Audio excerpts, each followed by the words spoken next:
আজকে একটা না দুইটাই বড় ম্যাচ। তবে প্রথম কথা বলতে চাই Brazil versus Norway is a big big game. 98-এ লাস্ট নরওয়ে মানে ওয়ার্ল্ড কাপ খেলছিল, সে বছর ব্রাজিল এই নরওয়ের কাছে হেরেছিল। যদিও নামে ভারে বা প্লেয়ার স্কোয়াড সব দিক থেকে ব্রাজিল যোজন যোজন আগে থাকবে, বাট তারপরেও আমার কাছে মনে হয় ইজ এ বিগ গেম। নরওয়ের তো আপনারা সবাই জানেন যে কয়েকজন প্লেয়ার আছে যারা বিশ্বের মানে খুব নামকরা player, Erling Haaland, Alexander Sorloth, এবং তাদেরও ক্যাপ্টেন মাইকেল ওডেগার্ড, এবং অলসো লেফট উইংয়ে রাইট উইংয়ে খেলে অস্কার বব। মোটামুটি অনেক ভালো প্লেয়ার আছে, কিন্তু এই খেলাটা হবে আমার কাছে মনে হয় যে নেক টু নেক। ব্রাজিল ছেড়ে কথা বলবে না। ব্রাজিলের খেলাটা আমি সবসময় দেখি যে ব্রাজিল গ্রুপ স্টেজে খারাপ খেলে, যত ব্রাজিল আগে যায় তত ব্রাজিলের খেলাটা আস্তে আস্তে কি ইমপ্রুভ করে, যেটা কার্লো আনচেলত্তিও বলছে। প্রথম খেলায় সে তার টিমকে 10-এ 5.5 দিছে, কিন্তু সেটা আস্তে আস্তে এখন সে 10-এ 8 রেট করতেছে তার নিজের টিমকে। তার মানে কি ব্রাজিল অনেকটা ইমপ্রুভ করছে। তবে আজকের খেলাটার মেইন হবে মানে আর্লিং হল্যান্ড ভার্সেস গ্যাব্রিয়েল ম্যাগালেস।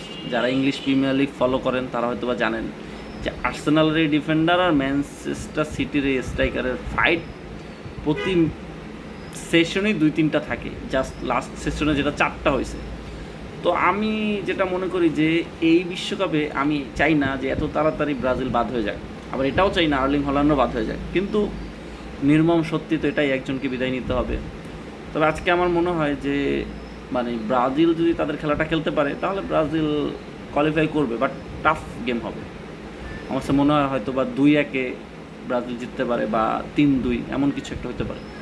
তবে ব্রাজিলের জন্য আজকে একটা আছে যে লুকাস পাকেতা, সে হয়তো বা খেলতে পারবে না, তার জায়গায় হয়তো বা ড্যানিলো সান্তোস খেলতে পারে, অথবা কার্লো আনচেলত্তি নতুন কাউকে সুযোগ দিতে পারেন, বা সেটা নেইমারও হতে পারে, অথবা মানে কি রাফিনাও ফিট না, তারপরেও সে ট্রেনিং করছে, হয়তো স্কোয়াডের সাথে থাকবে, হয়তো বা লাস্টে 2-4-10 মিনিট সেও নামতে পারে।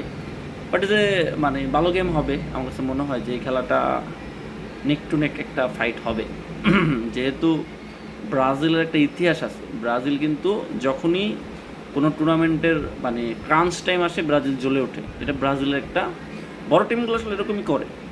তো সে পর্যন্ত দেখা যাক। ব্রাজিল ভক্তদের জন্য শুভকামনা। আমার কাছে মনে হয় এই চান্সটা ব্রাজিল ইজিলি পার হয়ে যাবে, এবং আমি হোপ রাখি যে সেমিফাইনালে ব্রাজিল ভার্সেস আর্জেন্টিনার একটা ম্যাচ হলেও হতে পারে, আমরা হয়তো বা দেখতে পারি।